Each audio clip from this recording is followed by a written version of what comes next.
You've just tuned in for the latest transmission of Rice Against the Grain. I am your host, Rice, and today I am joined by returning guest KL, aka Mr. Beneficiary. I will include a link down below in the video description and above for the playlist that I created with all of his previous appearances. On today's show, we're going to be doing a proper rebuttal video to the Safe Haven YouTube video titled, "Is KL Mr. Beneficiary for real?" Well, Brandon Sterling and Clint Richardson, the answer is yes. KL is very real.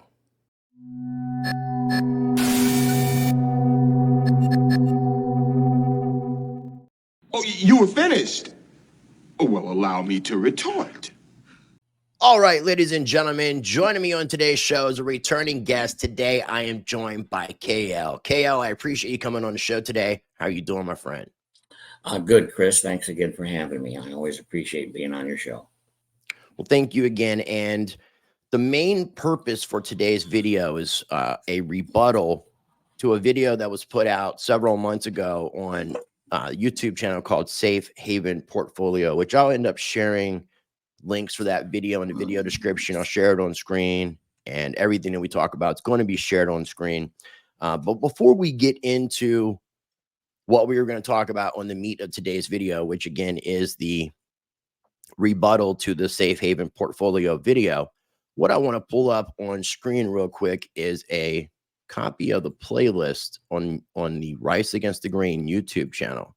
So this is all the current videos. This is, when I say current, from lesson 1 through the Key to Freedom USB package educational tool.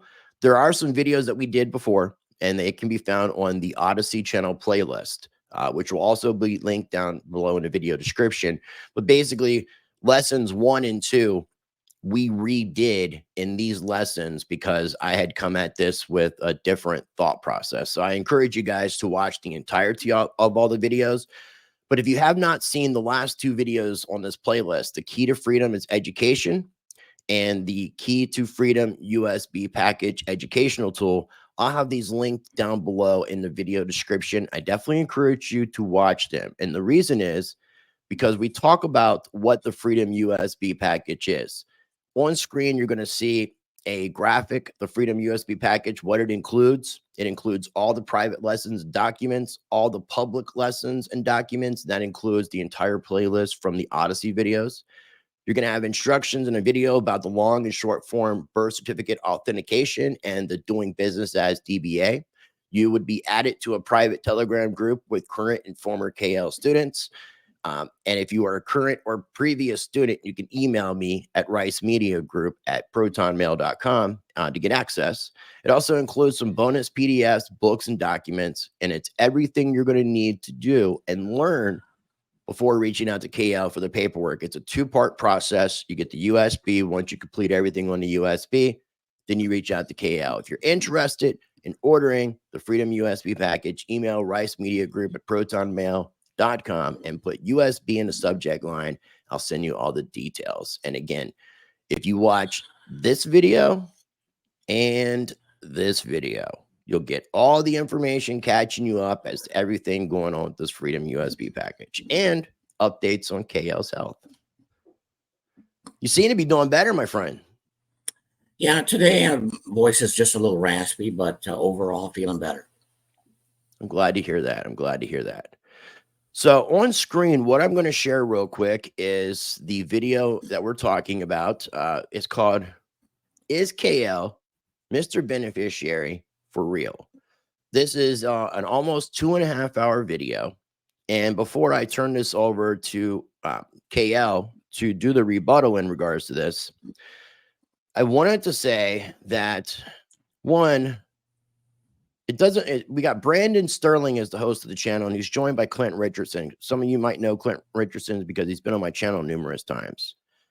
I commented on this video numerous times, and I emailed Brandon Sterling. I got no contact back.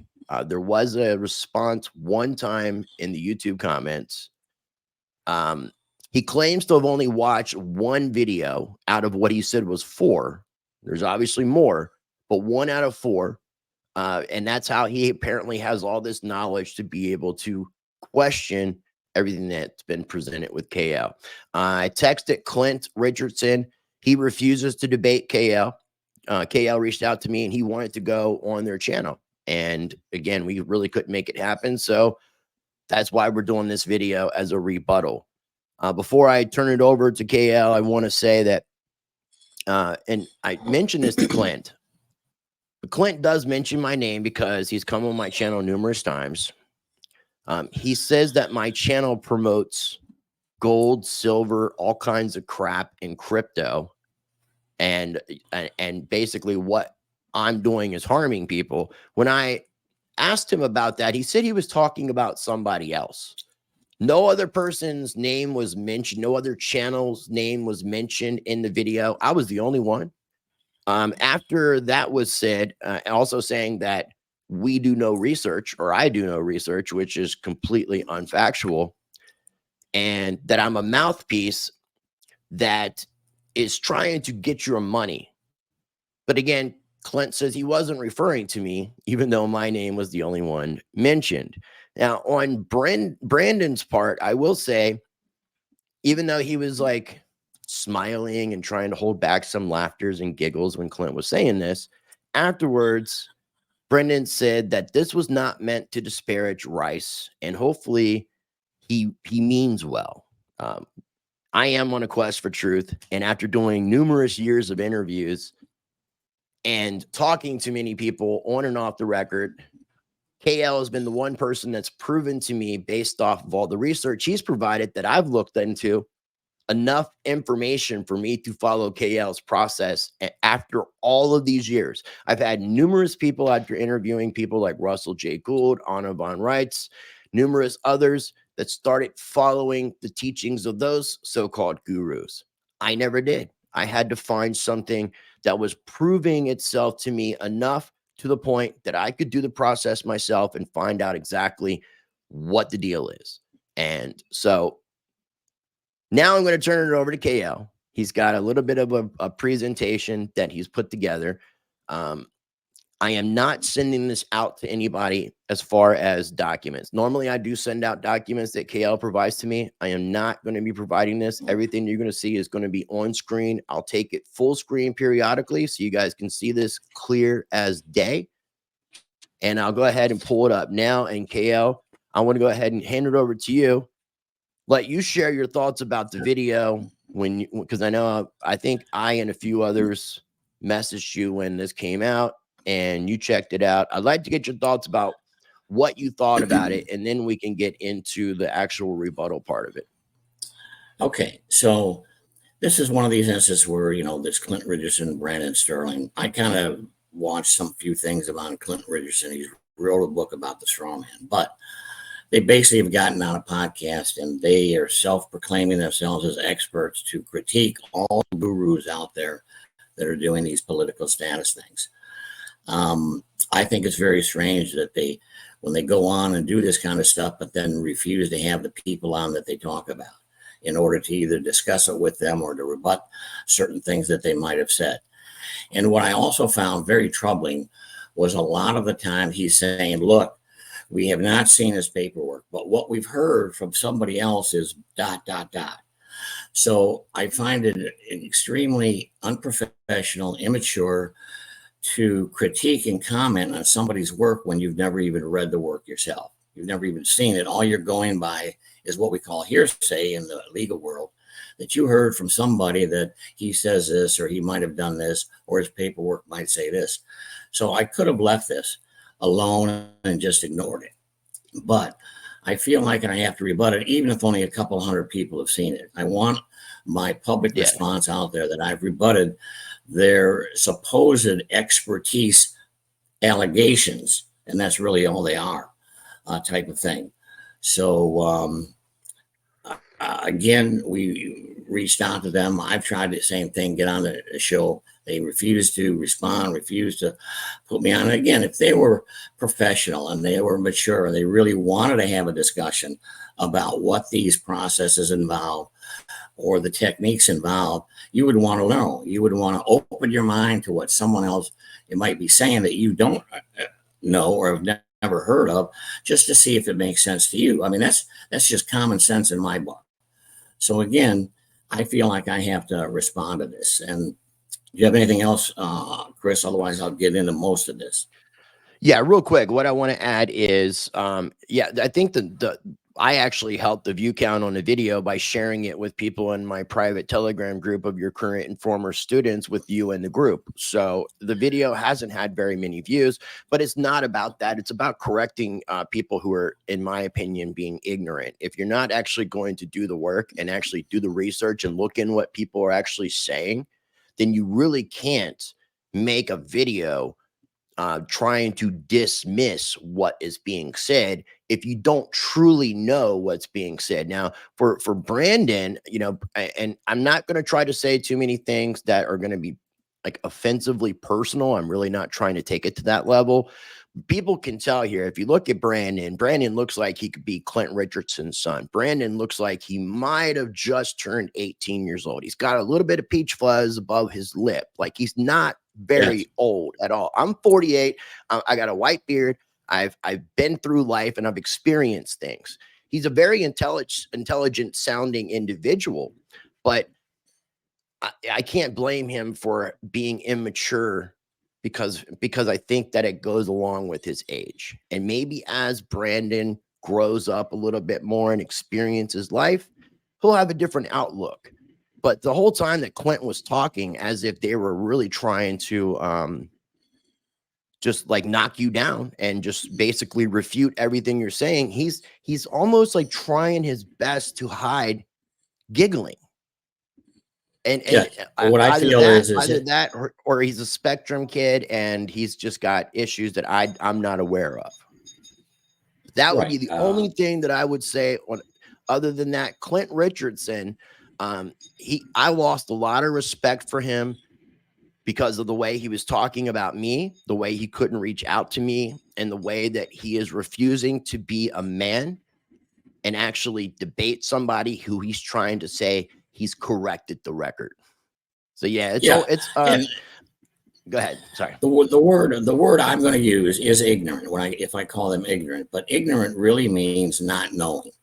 Again, I'm not saying they're mentally ill. What I'm saying is they don't know what they don't know.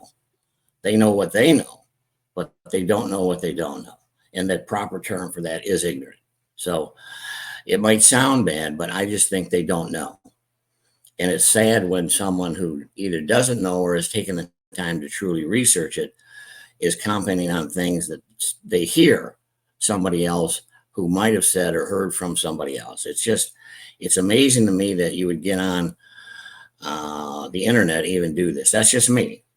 I would never do it. So one thing else I want to add real quick, KL, before we begin is if Clint Richardson and or Brandon Sterling end up watching this video, because I will send it to both of them, you both still actually have an open invitation to come on the show. And if you actually want to debate KL based off the information he's going to provide, that can still be provided to you, even though you wouldn't provide it on the other end. The invitation is open. So KL, it's all on you, my friend. Thank you.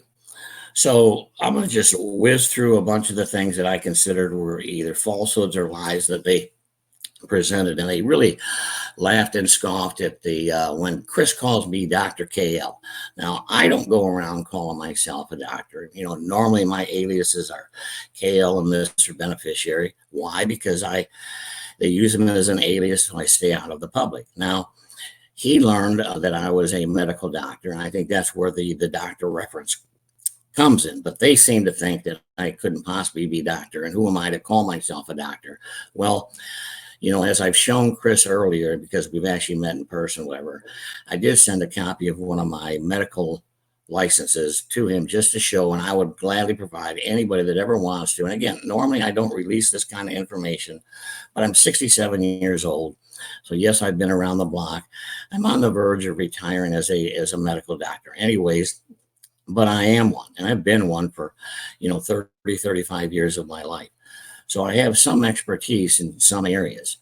And, being a physician also teaches you to research what others have written, especially studies and stuff like that. So I was trained on evaluating others people's writings and claims. If they're claiming this drug worked, it was my job way back when to read their papers and to see if they did a proper study and it made sense and it was reliable and it was valid. So there were a variety of things that I was trained in that helped me learn these processes myself, and learning from Winston Shroud and Robert Menard and Brandon Alexander, Gordon Hall, all these people that I learned from, Eric John Phelps. It taught me how to look, Dean Clifford and his brother, how to look at their writings, their paperwork, and then try to evaluate and interpret if they had logic, if they had reason, if they were reliable, it could be repeatable. These are all things we look for in the scientific method. So I think I have some background and some ability to do those kinds of things. So, Kale.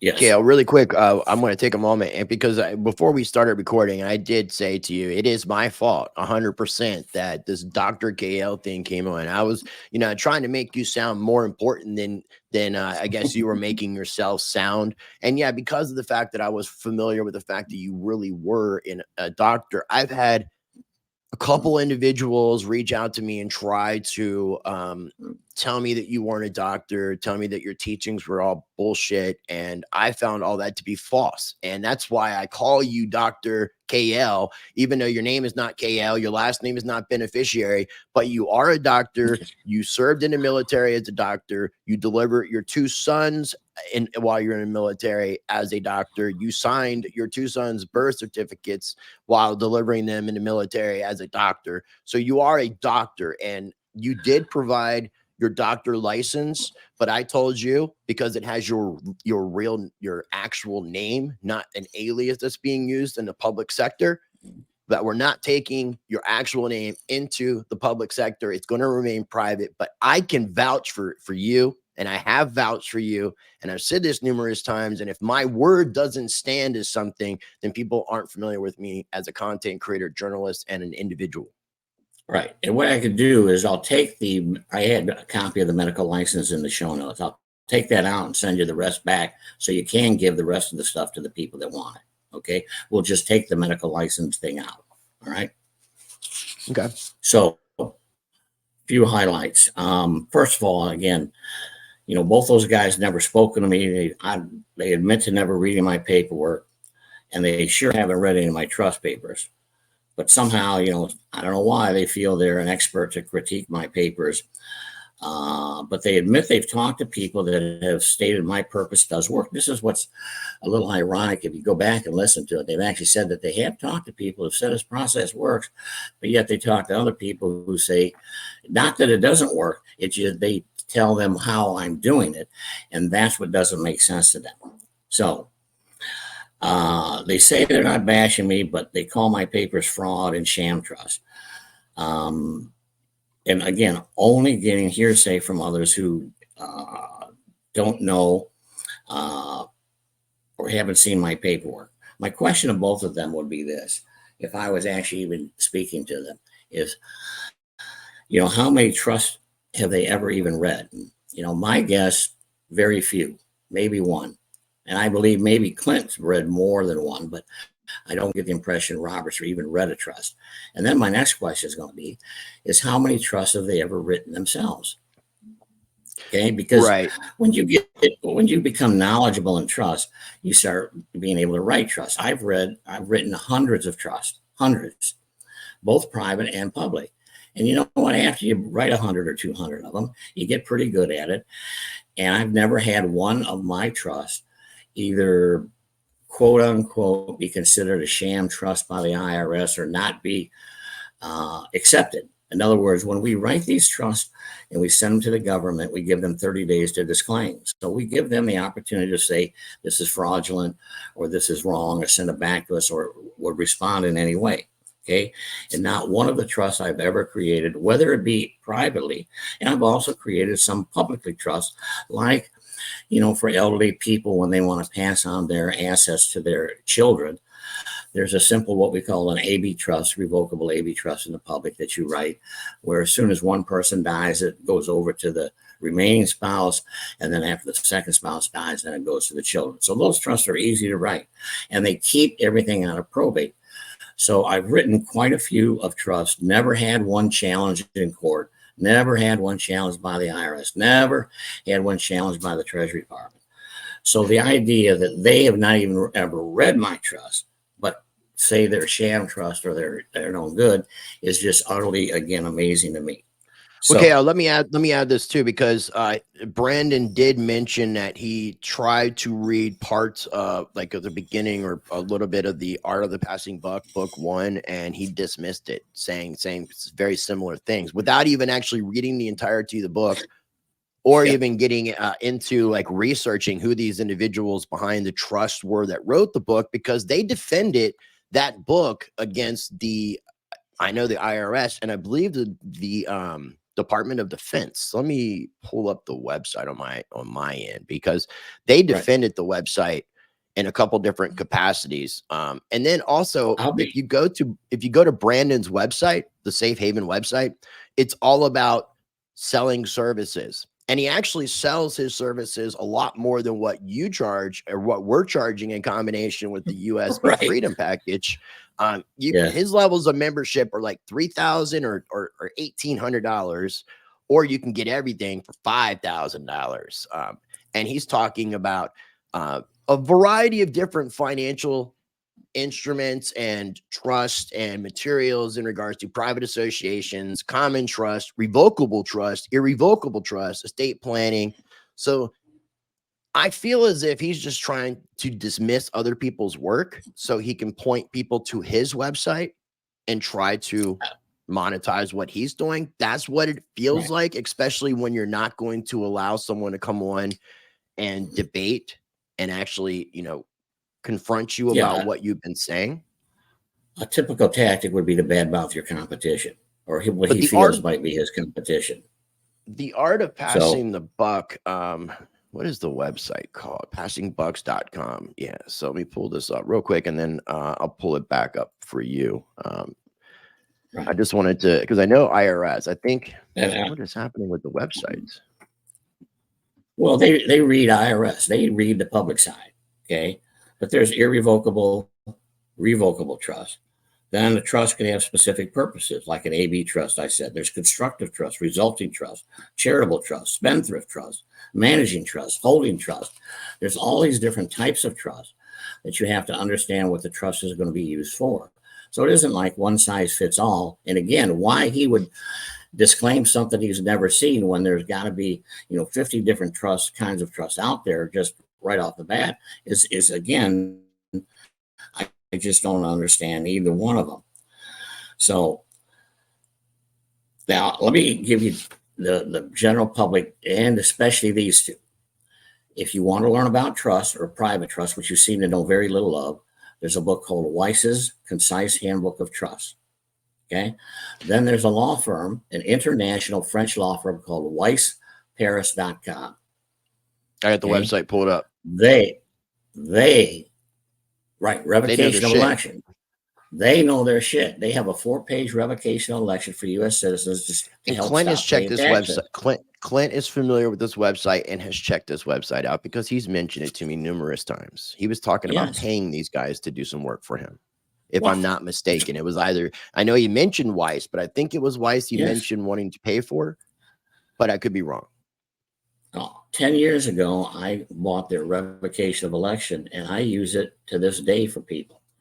Okay, it still works in this country to revoke your voluntary election to pay taxes. Now, there's more to do. It isn't just you can just do the revocation, but these guys are attorneys, and they're telling you that there's private trust, constructive trust. There's a way to do this stuff. So, open your eyes. You call yourself an expert researcher, Clint, then how about doing some research?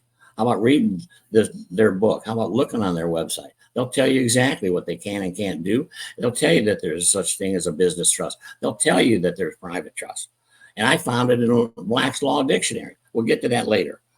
Okay? But it's out there. If you really want to learn, which I did 10 years ago, I got a hold of these guys. I got the book. I read the book. Okay? I still have the book, and I still refer the book because it's that good about how to create a private trust. Okay. So now exhibit 2, I don't know if you can get to that one. Yeah, let me because I want to make sure I don't want to show that medical license with your name on it. So I'm just going to go ahead and change the screen here and scroll down to that exhibit. And we're pulling up the 12 presumptions. Is that what we're pulling up?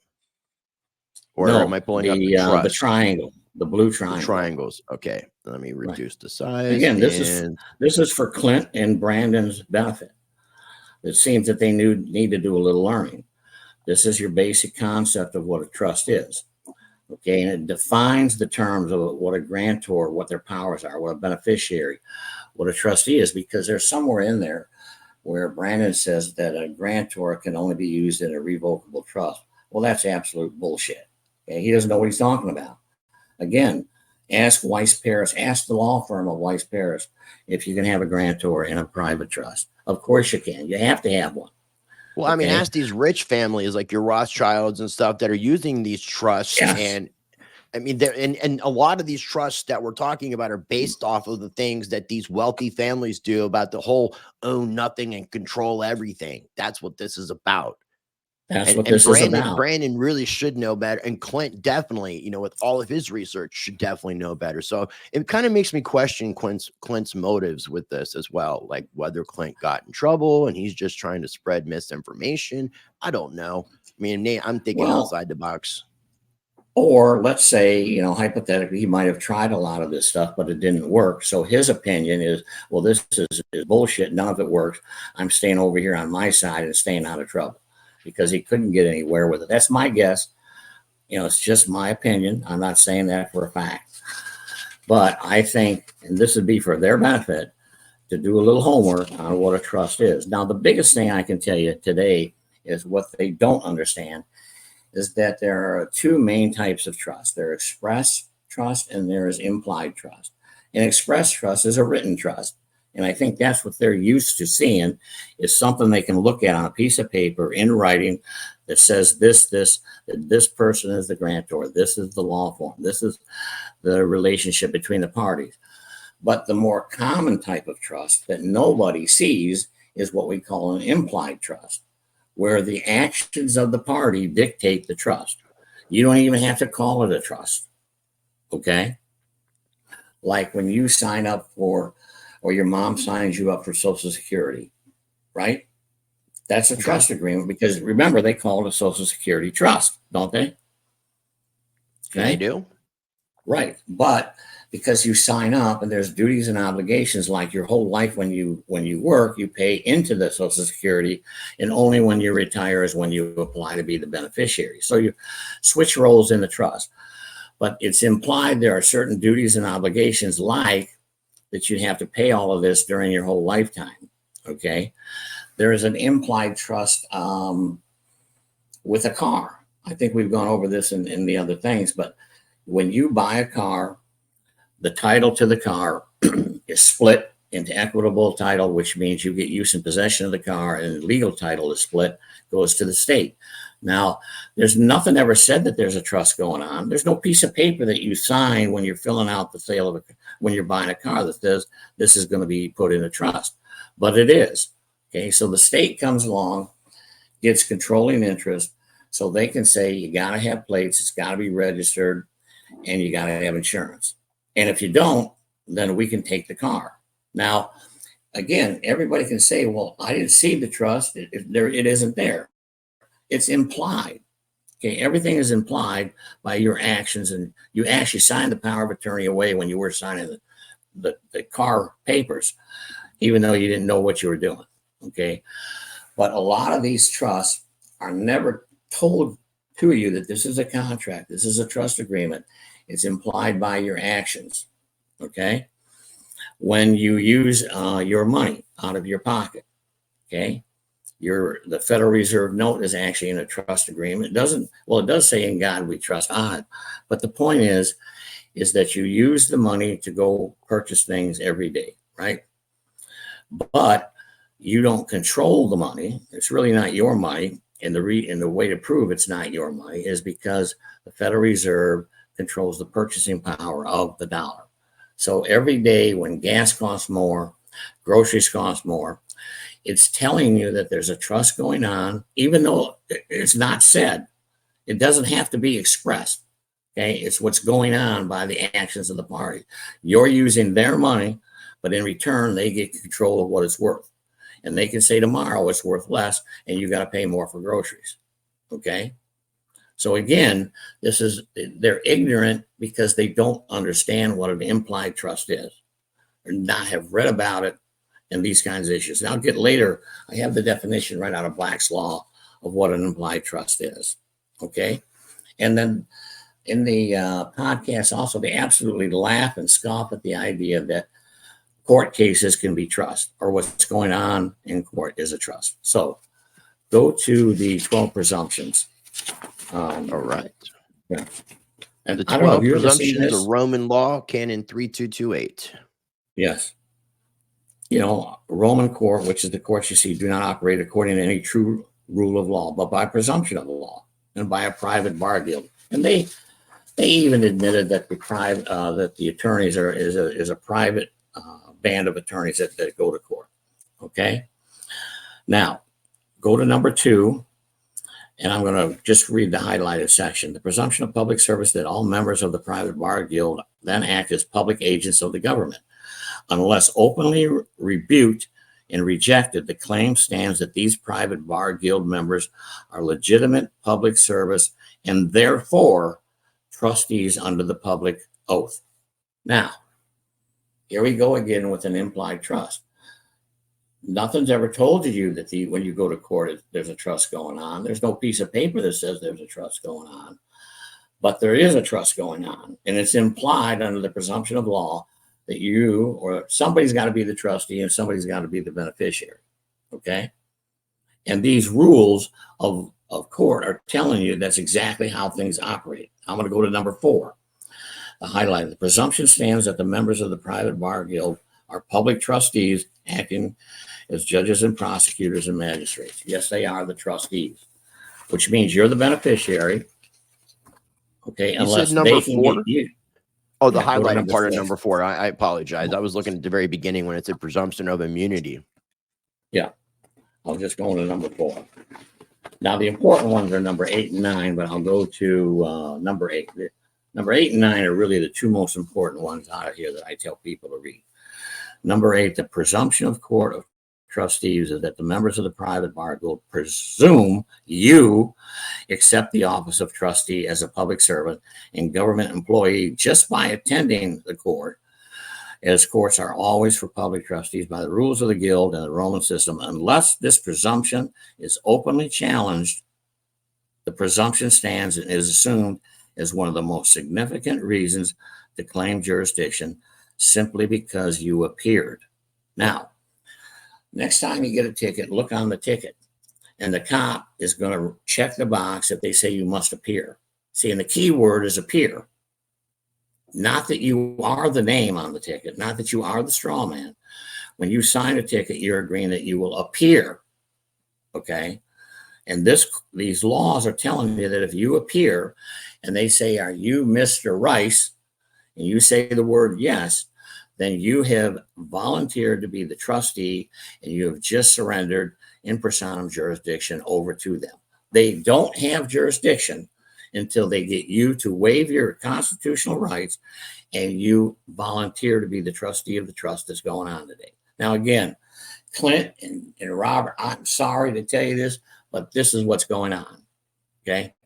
And if you bother to read and study and research like you truly say you do, you would understand this and you would read exactly how they do this.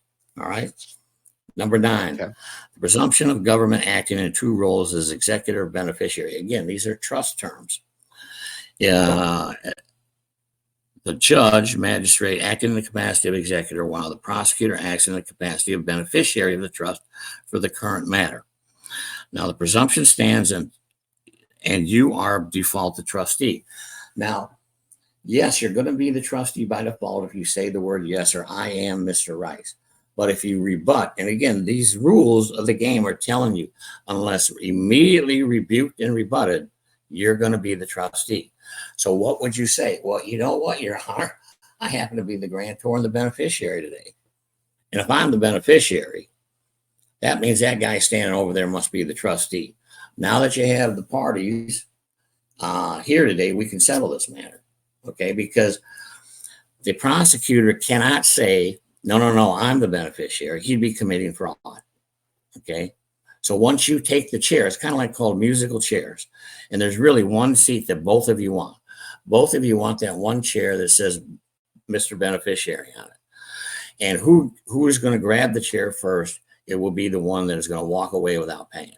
So if you grab the chair first and claim you're the beneficiary, then he has to be the default trustee. But the other way is if you claim to be the trustee by saying the word yes, then the default, he gets to be the default beneficiary, which means who are you going to pay? Well, you got to pay the state when you're found guilty, right? So this is all about trust law. And that's what's going on in a court of law to this day. No matter what he thinks, no matter what Robert thinks, this is what's going on. And it's all explained. I almost said Robert. to the letter, I think you meant Brendan. Yeah. Oh, Brandon. Yeah. Brandon. So I said Brendan. I'm sorry if I can't remember their names, but again, both of you call yourself researchers, but obviously you haven't done too much research. It just, I wish you did, but it's all there for you to see. And I'm giving it to you. I'm giving you the books. I'm giving you the way who you can contact. I'm going to give you handouts so you can see this stuff if you really want to learn it. Okay. Brandon states, I've heard from others, he states everything is a trust. Well, no, I really didn't say that. I said almost every relationship with the government or banks is a trust, which it is. And again, the reason banks and governments like trust is because it's like a hidden thing that's going on that you don't know about. You don't know that you're really in a trust and that you are bound by your actions to this contract when they don't even tell you there's a contract. They don't give you a written contract that something is going on and that you're liable. It's all implied by your actions. Okay. This is why they use it. And this is why the elite have used trust for the past 10,000 years to control the masses. Okay. They do it all the time. All right. Where are we at now? All right. So we talked about implied versus expressed. Now, let's just take an example again, like a common law marriage. Everyone would understand that if you are living with someone and have for years and you share a house, you share the bills, and you share a bank account, how does the court look at that? The court's going to look at that as if you're married, even though you don't have a contract, right? Well, they call it a common law marriage. Yeah, I was gonna say, depending on the state you're in, they will, like, I think Virginia, that happened to my grandfather. I think if you live with somebody for more than 7 years in the state of Virginia, that you're considered married by the state. A common law marriage, and there was no actual because your actions in front of a Nope. But they would treat you if the wife or the husband went to court and wanted a divorce, they would treat it as if you were married this whole time. And they can do that because it's the actions of the parties. It doesn't matter if there's a contract or not. It doesn't matter if there's something in writing. It's your actions that dictate the contract in trust law. Okay. So the other example I always use is if you're in the service. If somebody grants you a title that makes you a sergeant or a colonel, okay, they're granting you a title, a certain title that has certain privileges. It has a certain pay, right? An elevated pay level. You have certain responsibilities. You can tell others below you have a certain rank, okay? But you have duties and obligations, like you got to be serving on it. They can tell you where to work. If you're going to be not drafted, but if you're going to be deployed somewhere, they have controlling interest. Okay, here we go again. There's no written thing down that this is a trust going on. It's implied by everybody's actions, what they're doing. Okay, and this is why I say all of these trusts that they don't understand are mostly implied.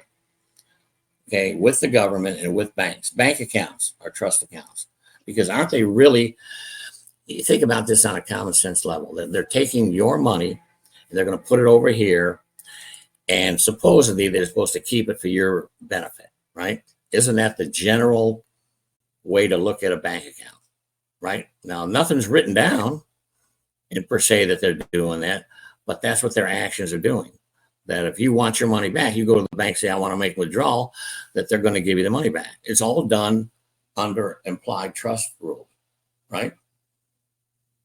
So Yeah. again, most of this stuff is just, you just have to look at it a little bit differently. And if you look at, that it is a trust, again, trusts are adjudicated in the courts of equity, not in their state district courts. Okay, so if you can get a judge to see that there's an actual trust going on here, whether or not you got a piece of paper, just by the implication of what people are doing, then an Article 3 judge has to look at the case, has to be adjudicating the trust, not an Article 1 judge. And you get seen through a different set of rules, what we call the equity rules, instead of the statutes and codes.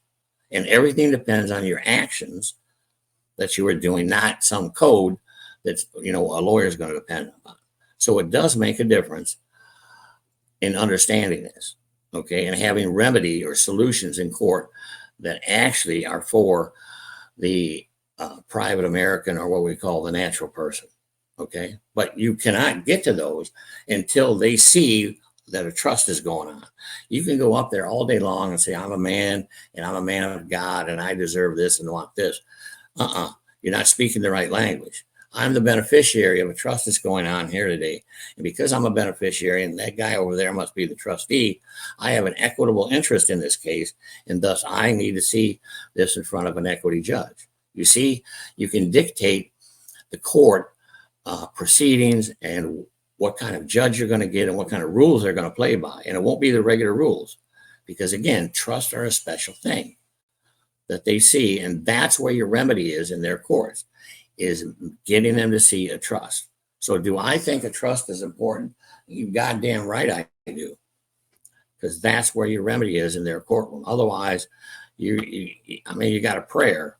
You got a small chance of winning, but it's very slim and none. Okay? Okay. Now, Black's Law. Let's get to, I'm on number 7 on my own thing here. I got to pull it up. Definition in Black's Law. Implied trust. Yeah, I'm on page 2, number 7, in the highlighted. Mm-hmm. Yeah, no, I've got it right here with the implied, defined in Black's laws, not directly or clearly expressed, communicating only vaguely or indirectly, recognized by law as existing in, is that inferentially? Inferentially. Courts and statutes and codes are based on presumption of law, implied trust agreements. So yes, all court cases are trust relationships. Yes. And again, I'm sorry to be the person to break it to them, but this is exactly what's going on. Until you speak their language, you're not going to have a good batting average. Okay? You learn their rules of the game, and you'll be amazed at how many cases you can win. It doesn't matter whether the bank's coming at you for credit cards, a mortgage that you didn't pay. It doesn't matter. You have to speak trust language in order to get your remedy in their court system. Otherwise, you're treated as a U.S. citizen with no constitutionally secured rights, which means you have no rights, which means you're going to get rolled over. Okay? So, another one of their lies. The term business trust is, or there is no such thing as a business trust.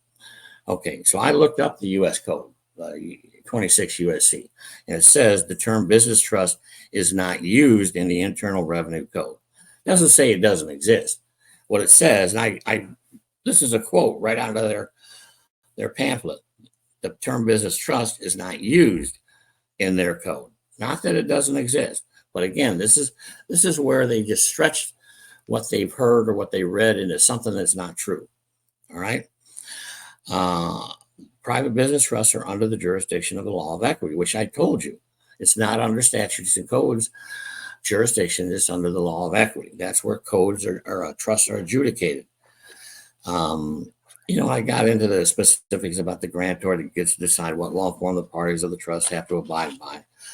But actually, anybody that studies trust law would actually know that. So let me get to the definition of a business trust again. You can find this in Black's Law. So again, to say that business trusts don't exist is not true. It's another lie that they're perpetrated. And I don't understand why when this stuff, it took me, inside of 60 seconds to find this. So Black's Law, second edition, the definition of business trust, a legal trust set up for the purposes of business. They may also be referred to as an unincorporated business organization or a UBO. Again, I recommend Brandon and Clint talk to Weiss Law Group or read their books to understand what the difference between a public and a private trust is. Okay? Lie number 5 that they spoke, that I told, or getting a DBA will help you leave the matrix. Again, not true. I don't know who they heard this from, but we create a DBA so we can use it in the matrix. That's our vessel that we want to use. It's not to get out, it's to actually use it.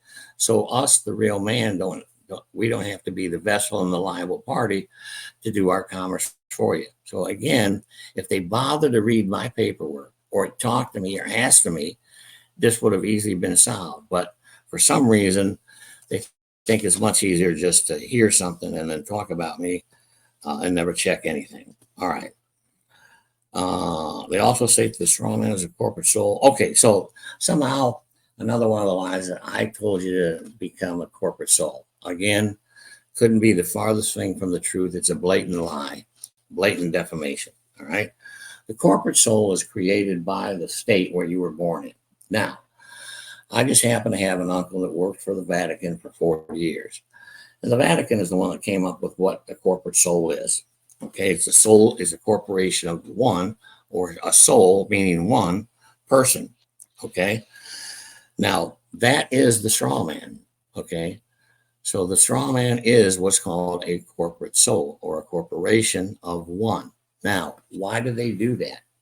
Well, again, Clint and Brandon, I'm going to give you something to actually look up. Pollock v. Farmer, U.S. Supreme Court, 1895. All right, where they ruled that there's a difference between a natural and a private person, because what they tried to do in 1895 was tax the man and woman for income taxes. And the Supreme Court said you can't do that. You cannot tax a natural person, but you can tax an artificial person like a corporation. Okay. So the state, under the rules of the sea jurisdiction maritime law, when your mom and dad leave the afterbirth there, they make a claim on that afterbirth. It's born alive, presumed to die. They give it your name, but in all caps. That is what becomes the corporate soul. Now, according to the Constitution, and this is constitutional, that you can tax a corporation. So your whole life, they never really tax you, the real man. Who they're taxing is the corporate soul corporation strawman. Now you, unfortunately, have been tricked into agreeing or volunteer to pay it for him because you think that all caps name is you. So when you sign documents, especially at 1040, you're agreeing that, yeah, he owes it, but I'm going to pay it because he can't. Because he's bankrupt, I'll pay it for him. So you have to wrap your head around of that your all caps name in the state is a corporation. And it is meant that way so they can tax it. Now, they also put that corporation into a trust, a public trust, which I'll get to later and show you proof of. It's even on the congressional record that the straw man is in a trust. Okay? All right. You get that concept. That there's a reason why they did everything. Yeah, and I also want to add too. Yeah. I want to add that we've talked about this in previous videos, but when this artificial entity is created at birth, that is what essentially is the government's creating a game piece for you to play this game of life or Monopoly. And yes. All KL is teaching on the private side, which we get into with the Freedom USB package, is that you're going to be learning how to create your own game piece. So that way you can play the game properly without playing the game the way it was set up for you, which is a rigged system to begin with. Yeah, they control their game piece, makes you liable. You're the trustee. When you create your game piece, you're not liable. You're the beneficiary, where you're not liable anymore for income taxes and other things. So this is the whole idea, is, yes, I want to play the game of Monopoly. You know, some people, and I'm not going to take anything against people that want to get out of the system and go live in a cabin and fish and hunt their whole life and don't have electricity. But you know what? I don't think that's realistic for most people. For most people, they want to stay in the game of commerce, the game of Monopoly. They want to make money. They want to work for a company. In order to stay in the game, you have to create this private business trust, which they say doesn't exist, of course, to be your game piece so it can do your commerce for you instead of your straw man that always was doing it anyways, right? There was always an artificial entity doing everything for you anyways. We're just creating an artificial entity that we control. Remember, again, Rockefeller's famous, right? Own nothing, control everything. So if you control your own game piece, then you can decide whether you want to be liable for all of these crazy codes and statutes that they put into place. Okay? So the next thing to look at would be that Congressional record of 1967. I think that's exhibit number 4. That's the last thing on the document. Right. I'm just going to read it to you. Congressional record, June 13th, 1967. A, quote, citizen of the United States is a civilly dead entity or official operating as a co-trustee and co-beneficiary of the PCT, which is the Private Constructive Cestui Trust of the United States, Inc., under the 14th Amendment, which upholds the debt of the USA and the U.S., Inc. In Section 4, it is evident that the U.S. citizens have not yet the political rights which are vested in the citizens of the states. It's telling you citizens of the United States are different from the Union State citizens, and they have different rights. One has the constitutionally secured right, Bill of Rights. The other one doesn't. Okay. Again, this is in the Congressional record. Okay. Their position partakes the character of subjects than of citizens. They have no voice in its management. You would have to admit to that. U.S. citizens have no voice whatsoever in the present government. Mere citizenship they may have, but the political rights of citizens they cannot enjoy. And again, this gets back to the political status process that I think is the most important thing to do and to get that straight is so you can have the Bill of Rights. Okay, that when you go into court, you can claim you have the Bill of Rights because you're a Union State citizen instead of a U.S. citizen. It's all about what you want to declare. You have the choice. Just like God gives us free will, this wacky government gives us free will into choosing, do I want to be a Democrat? Do I want to be a Republican? Do I want to be an independent? They give you the choice. They don't mandate. So when you choose to be this, or you check the I'm a U.S. citizen's box, you waived your constitutionally secured rights. Nobody took them from you. Nobody stole them. You voluntarily waived them away. Okay? So you have to start looking at yourself. That you didn't know. You were ignorant. You didn't know what you were doing. And the way they will give you remedy is because otherwise they would go to jail if it was a mandatory and they tricked you and they didn't give you a way out of this. So again, Chris, I think, can now see in my paperwork, we undo the many things that you put yourself into contract with them. A lot of it is not only saying you're one thing, but you have to undo those contractual trust agreements that you've already agreed to. Right. And for example, like, like when you sign up for getting a driver's license and you're signing up for basically what the DMV, what their services offer, which is if you use benefits, what benefits are they offering?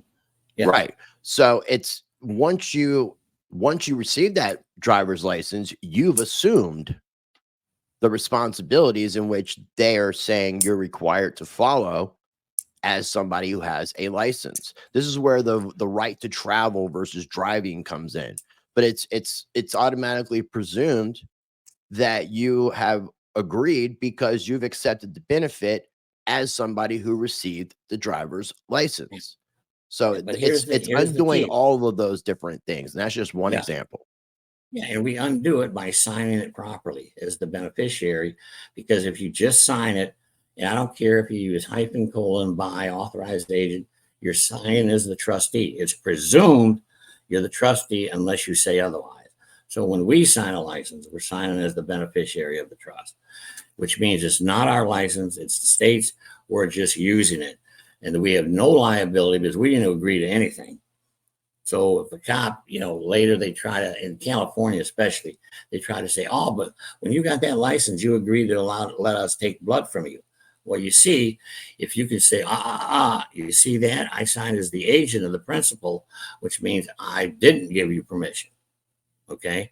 So a lot of this is all about teaching you how to sign things in the public in the correct fashion where you're not putting your liability down when you sign, even though you don't think it's anything. See, again, they didn't tell you any of this stuff when you signed up for a license, that you'd be doing this and you were liable for that. And not all for of any these benefit that you sign up for. They don't tell you that for any benefit that you Right. accept. You know why? Because according to trust law, if you're applying for a benefit, you're supposed to know the rules yourself. That's where the phrase ignorance of the law is no excuse comes from.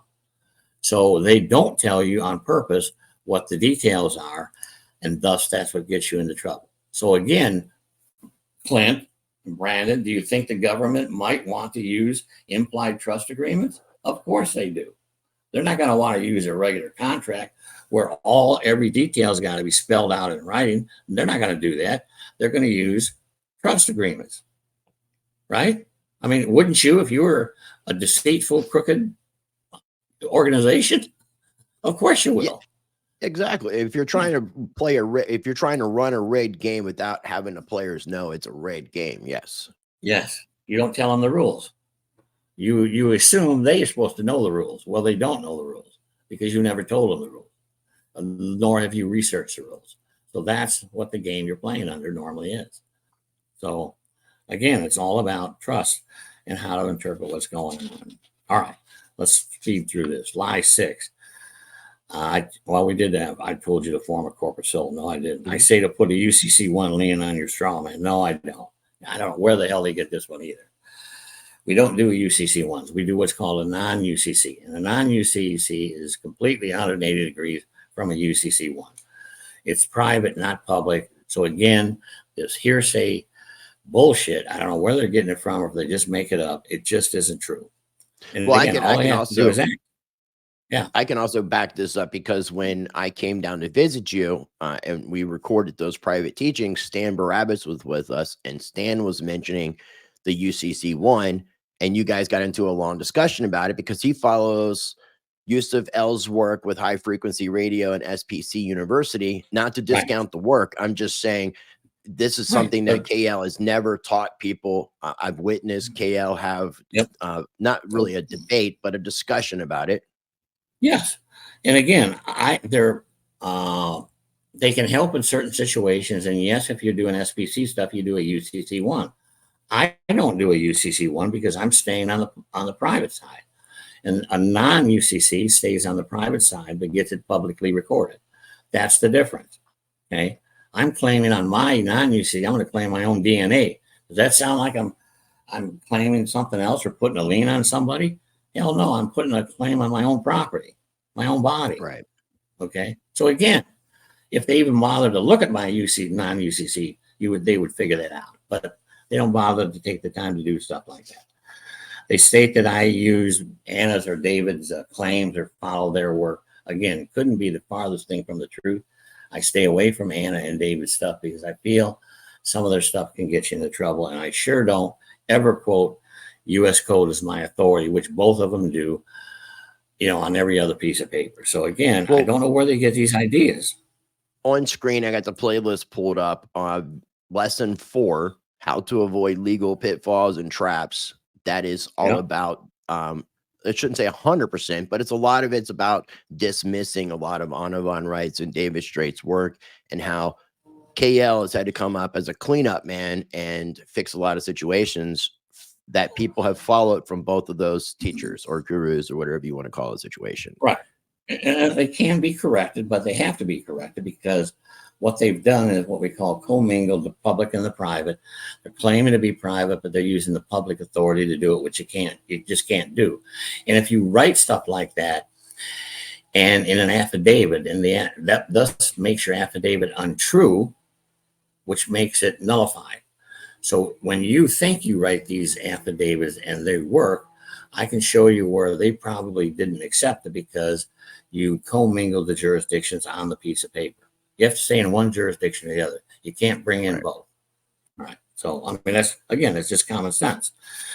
And again, none of my trusts have ever been claimed by the IRS as illegal, sham. They've never been not accepted as good type of thing, and that they take them as truth. Okay. I don't use the frame state national. Again, they say I do. I don't never use that term because that term is defined under 8 U.S. code. So I never use a public definition, a statutory code definition of who I am.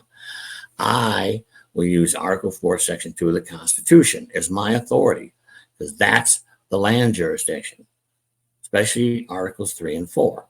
Okay. I do not say, well, according to 8 U.S. code, it says I'm a national and that I'm this and I'm that. That's commingling. That's joining two jurisdictions. You're saying I'm a man on the land, but only under the sea jurisdiction. You see how that makes you look incompetent. That you just cannot do that. You got to be a land. You got to be a man on the land. Well, where's that jurisdiction? Well, I'm sorry, that's over under the Constitution. Okay, if you want to be the straw man, then that's under U.S. code. Everything's under that sea jurisdiction. Okay, so keep it separate. They did. Okay, offer. There's some attorney named Joseph Defoe that they were talking about. I called their office. They do public statutory trust, revocable, period. They have no idea what a public trust is. Okay, so what would you expect from an attorney at law? That's all they're going to do is write a trust that's under the sea jurisdiction because that's where their whole life is under that jurisdiction. They don't get taught anything in law school about the court of equity. They don't get taught anything about trust law, private trust, nothing. So when you ask an attorney, they're probably going to say, I have no idea what you're talking about. Okay, that doesn't make what I'm doing wrong. Again, check out weissparis.com or their books. Okay. That's what I want. And I'll put a link for weissparis.com down below. And I did get the website for passing bucks to pull up. I'm not sure what the problem was, but here is their win versus the Department of Justice. And if you read further on, there's information in regards to the IRS. So they've defended the book very successfully against 2 United States government agencies. So these guys just need to educate themselves a little bit better. Yes. Yeah. I wish it would have never happened. I wish they would have researched more. I mean, to call themselves, researchers or to act like they know everything when they have very little knowledge on the private side. It's just very surprising. And I'm sorry to have to come and do this, but I feel I have to do this. And yes, all my students who contacted me were very upset. I was upset, and I'm sure it shows. I don't expect the people in the Telegram group, when I shared the video, there was so much response. It was a lot of what you were saying. You could just tell these guys really did not do their homework and put out a 2.5-hour video that just basically ended up just being a bunch of hot air. And again, the invitation is still open to both Brandon Sterling and Clint Richardson. If you guys want to or are willing to come on and do a rebuttal based off this rebuttal. I mean, we can have an intelligent discussion. We can be polite about it as long as people are being respectful. And ultimately, we need to work together. That's the thing that, if somebody has something wrong, that's the one thing I will say. I've said numerous times about KL, and one of the things I respect more about him as an individual and someone who has been helping other people is the fact that if KL receives new information that happens to conflict with some information he had previous to the new information, he is always willing to change his mind and his opinion on things. And he's always been looking at himself as being in a learning process, and he's always adding to things. And the other thing that I can also say that I can attest for is when I came down there to visit you is not only are you helping individuals like myself and all the other individuals, but you're doing this with people that are your actual family, your wife and your children. Yeah. you're doing the paperwork for them as well. So it's not as if you're just trying to sell something that you don't believe in. This is all something that you do yourself and for your Let me give family. you So I just want to, like, as far because people don't see all those things, and I want to share that because I think it's important. And again, I think that good, proper debates can be very, very important and enlightening for everybody. And the invitation is open. Go ahead, Kale. Sorry. Right. Well, my mom and dad, they were elderly, but I got them to do this. And my dad was a property management owner. He had like 5 houses in a shopping center. So he was always afraid to sell that before he died because he was afraid of the capital gains tax that he would have to pay. Once I got him and the property put in the private business trust, when they passed, I was executor of the estate. I sold the property. But guess what? For him, he didn't have to pay any capital gains tax on his returns. It was all dispersed to the 8 children. I have 7 brothers and sisters. So my 7 brothers and sisters were all of a sudden very happy with what I was doing and believed it because they got a lot more payment, money from the settlement of the estates because I could sell the property without paying the capital gains tax that would normally be paid. Because he wrote off all the property. He appreciated over 30 years. So, if you know the regular way, you're supposed to back pay that at the end when you sell, right? But if you're no longer U.S. citizens, you're no longer liable to pay income taxes. So, I've seen this stuff work many times over in a variety of different people. Okay, but that's just one thing where I was not only able to help my mom and dad be at peace with, handing over their assets to all the children, but then all of my 7 brothers and sisters who said, oh my God, this is so much better. We're going to get so much more money. And I said, yeah, because it's not taxable anymore. See, so Beautiful. These private trusts that they say don't exist really do exist because I've used them, okay, all the time. So that's about all I got for today. Well, the last thing you had on there, number 17, is you said you do believe there is plenty of bad advice, controlled opposition to the freedom movement. Please do your own research. Do not rely on these ignorant people that make false allegations of KL in order to improve their self-esteem and self-worth, or to sell their own overpriced services. Because what I will tell people is the most that you're going to be paying for the actual USB drive with the Freedom USB drive and the information scrolling across the bottom of the screen, to me, is $500. And on the other end, as an individual, $800 to KL. So we're talking $1,300 total that can be split up, and you could do the research and based off the USB at your own pace. But then again, if you go to someone like Brandon, Safe Haven, what they offer at the website, you're going to be paying anywhere between $2,000 to $5,000 for a bunch of information that you could probably research and get on your own because you'd be learning from a very, very young individual. And unless this guy's family members were involved in this line of business, I can't see him being this extremely knowledgeable in regards to finances. He's put down gold and silver from what I understand.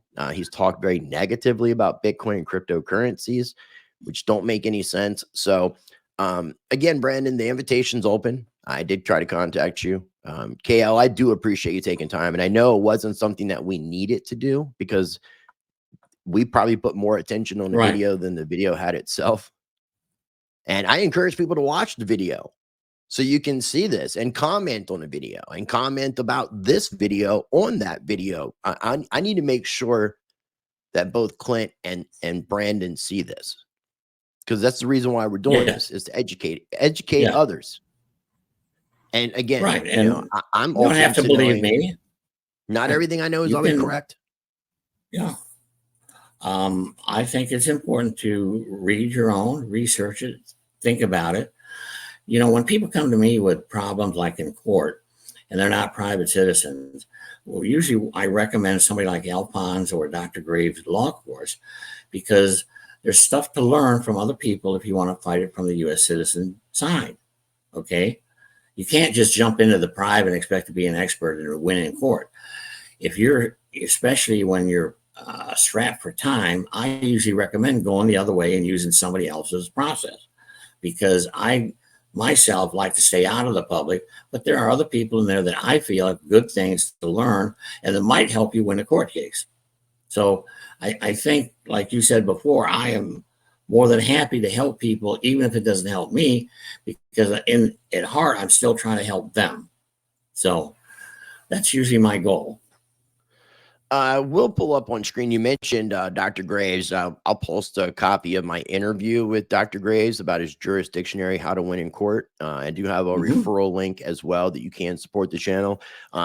And yes, I guess I guess Clint is right. I'm a mouthpiece that's just trying to get your money, trying to get you to sign up for things that actually empower and educate you, and do my best to try to help other people. So I did take offense to that. But again, it's, I was trying my best to not allow for that to come through. I just wanted to state the fact that Clint really refused to do a debate. Brandon has not responded to me as far as anything, as far as the video, trying to come on each other's channels. The invitation's open. I just wish people would do better research. If you're going to actually try to call somebody out, you should actually know what that individual is doing and not assume, because that's all you both did in this particular instance, was assume, in my opinion. You got anything you want to add, KL, before we wrap up? No, thanks again for giving me the time to rebut something that's out there that I just believe is false and misleading. But again, my comfort is to get you to understand what has happened, how it happened. And then if you can understand those principles and what the podcast we do, then you can maybe think about what the solutions are. But it's hard to think about how to fix this without knowing the how and the why of how in the world this even happened in the first place. Well said, my friend. How did we get to this today, where we have no word with the government, how they can tell people that they have to have shots? I mean, all of this stuff is, you have to understand what they've done to get to this level. So true. So true. And once your eyes are open, you're not going to be able to close them. Again, I do encourage people, if you guys haven't seen any of the previous videos that I've done with KL, check out the playlist on Rice Against the Grain YouTube channel, and also on the Rice TVX Odyssey channel. They'll both be linked down below, as well as everything that we shared on today's video. The last thing I'm going to mention, and again, if you guys are interested in the Freedom USB package, you can send an email to ricemediagroup@protonmail.com and put USB in the subject line. I'll get back to you with details. Everything you see on the screen is what you will receive. It's everything you need to do and learn before reaching out to KL for the paperwork process. And it's a lot cheaper than anything that you'll get over on Safe Haven's website. So, ladies and gentlemen, thank you again for tuning in. As always, make sure you subscribe. If you haven't already, smash that like button. I would greatly appreciate it. Follow me on Rumble, Odyssey, BitChute.